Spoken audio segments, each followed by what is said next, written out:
तो सुबह 7 बजे से कई दर्जन पुलिस कर्मचारी असले के साथ ऐसी स्थिति हो गई कि जिस तरीके से पता नहीं कितनी बड़ी या कोई थ्रेट हमारी तरफ से हो। चाहे वो पिछली बार अमित शाह जी आए थे तो हमने जो है कह के डंके की चोट पर प्रदर्शन करने का काम किया था, हमने कह कर नरेंद्र मोदी जी का भाषण रुकवाने का काम किया था, झंडे दिखाने की बात आई, झंडे दिखाए थे। क्या कुछ है सीडी में जो इतना इसको रोकने की कोशिश की जा रही है? सीडी में और इस थैले में राजवीर सिंह द्वारा किए गए सभी कुकर्ते हैं, जो भी काले कारनामे इसने महर्षि दयानंद विश्वविद्यालय प्रांगण में किए हैं, उसका पूरा काला चिट्ठा जो इस सीडी में, इसको बचाने वाला प्रत्येक व्यक्ति शर्मसार हो जाएगा ये देखकर किस तरीके से लूट खसोट करके और किस कुकर्ते इस विश्वविद्यालय में ये कर रहा है और सरकार की सह पे कर रहा है। नमस्कार साथियों, आज हम रोहतक सेक्टर 14 में मौजूद है। आज केंद्रीय गृह मंत्री अमित शाह एमडीयू रोहतक में शिरकत करने वाले हैं, जिसके चलते कई लोगों को हाउस अरेस्ट किया है। उनमें से एक के घर के बाहर हम मौजूद हैं।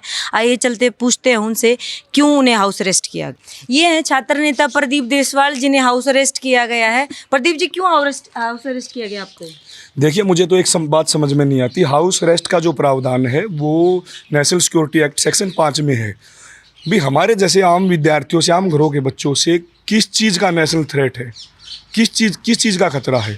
हमें तो सिर्फ ये सीडी और ये डॉक्यूमेंट्स की फाइल्स हैं जो ये अमित शाह जी को देनी है और शांति के तरीके से देनी है। हमें कोई प्रदर्शन नहीं करना, कोई धरना नहीं देना, कोई झंडे नहीं दिखाने। हमारी तो बात है कि इस विश्वविद्यालय जो एक शिक्षा का मंदिर होता था, इसको एक लूट का अड्डा जो है सरकार ने बना रखा है। और हरियाणा सरकार के कुछ लोग जो है यहाँ वाइस चांसलर राजवीर सिंह को बचा रहे हैं। हमारी तो इतनी मांग है, जिस तरीके से हमने परसों भी मुख्यमंत्री को ज्ञापन दिया, उनको डॉक्यूमेंट्स दिए, ऐसे ही हमें जो है गृह मंत्री जी को जो है ये सीडी देनी है और ये फाइल देनी। परंतु सुबह 7 बजे से जो है कई दर्जन पुलिस कर्मचारी जो है असले के साथ जो है यहाँ पर पहुँच गए और जो है एक तरीके से जो है ऐसी स्थिति हो गई कि जिस तरीके से पता नहीं कितनी बड़ी जो है धमकी या कोई थ्रेट जो है हमारी तरफ से हो। हम तो ये कहते हैं कि डेमोक्रेसी में इस तरह की चीज़ें नहीं होनी चाहिए।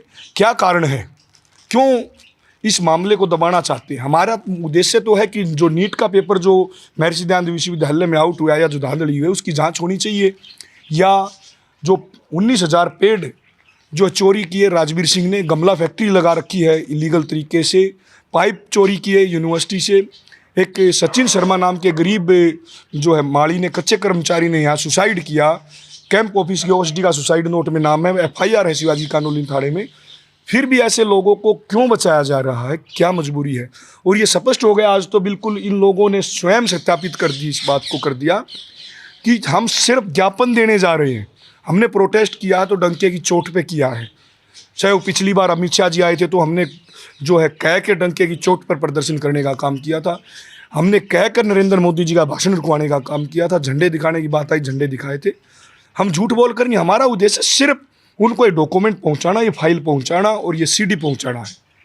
परंतु कौन लोग हैं, वो पुलिस में हैं या सरकार में बैठे हैं, जो हर तरीके से बाई हुक और क्रुक जो है राजवीर सिंह को बचाने के लिए ये गैर कानूनी, अनैतिक, असंवैधानिक कार्य कर रही हैं।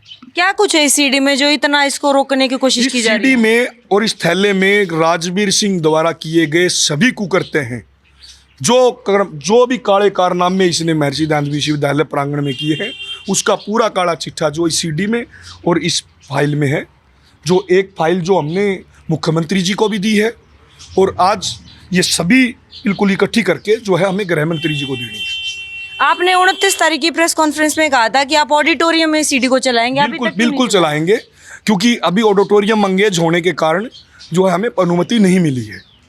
जो है ये अभी अमित शाह जी के आज के कार्यक्रम के बाद जो है ऑडिटोरियम वैकेंट होगा। हमने प्रोसेस शुरू कर रखा है परमिशन का, टीचिंग एसोसिएशन के प्रधान की तरफ से और मेरी तरफ से जो है हम जरूर इसको दिखाएंगे। हम चाहते हैं कि सरकार समय रहते इस पर कार्रवाई करे, अन्यथा जब हम महापंचायत में ये सीडी में जो कर्मकांड जो कर रखे इन्होंने, जो मैं ये कहूँगा कि सरकार ही नहीं, इसको बचाने वाला प्रत्येक व्यक्ति शर्मसार हो जाएगा ये देखकर कि ये व्यक्ति शिक्षा के मंदिर को किस तरीके से अपनी आरामगाह बना के, किस तरीके से लूट खसोट करके और किस तरह के का जो है कुकर्ते इस विश्वविद्यालय में ये कर रहा है और सरकार की सह पे कर रहा है।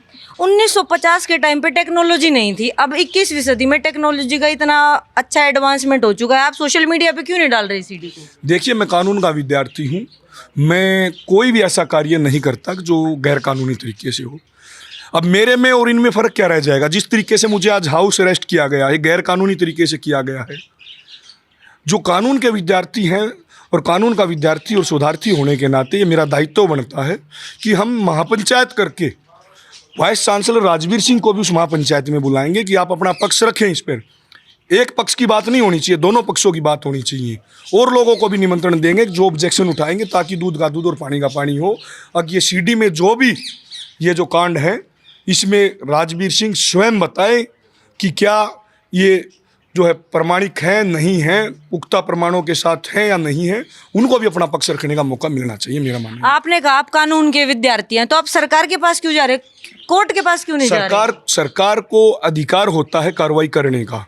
हम कोर्ट में जाते हैं, कोई चाहे वो हम सिविल रिट पिटीशन में जाते हैं या जो है लोअर कोर्ट में जो है क्रिमिनल कंप्लेंट के माध्यम से, इस्तिगासा के माध्यम से जाते हैं, तो पहली बात ये पूछी जाती है क्या आपने रिप्रेजेंटेशन दिया था। उसके बाद ही हमारा लोकल स्टैंड आई बनता है कि हम न्यायालय की तरफ मुँह करें। हम जरूरत पड़ी तो जरूर न्यायालय की तरफ मुँह करेंगे, 100% करेंगे। हम हर हाल में राजवीर सिंह पर कार्रवाई कराएंगे, राजवीर सिंह को इस विश्वविद्यालय से बाहर का रास्ता दिखाएंगे।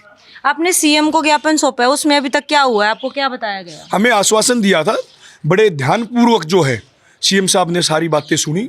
उन्होंने एक एक बात को बड़ा गंभीरता से सुना और ये आश्वासन दिया है कि जरूर हम इसकी जांच कराकर कार्रवाई करेंगे। कोर्ट में बार बार ये पूछा जाता है आपने किस किस मंत्री को ज्ञापन दिया है, या एक को दे दिया तो आप कोर्ट में चले जाओ? जब रिप्रेजेंटेशन एक पहला प्रोसीजर है, हमने रिप्रेजेंटेशन दी, वो पीजीआई थाने में भी हम दे चुके हैं, एसपी साहब को भी दे चुके हैं।